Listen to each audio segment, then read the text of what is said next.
If go ka pa din sa Starlink, like need mo ng help related sa Starlink, ito po yung services ko. Starlink order processing activated under client details with free internet. Or mag-direct ka sa Starlink website, gamitin mo lang ang link ko para may free 1 month internet ka.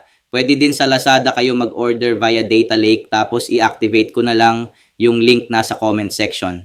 Kasi nag-process din ako ng Starlink activation for clients with Starlink kit without account yet or hesitant to process activation. Then, I do Starlink monthly bill processing. Sa may mga issue sa credit or debit card or Maya virtual card, I make sure success ang payment, syempre. Always on-time payment, iwas suspended. Lastly, sa may Starlink na hindi na ma-access ang account, baka need mo ang Starlink account recovery services ko.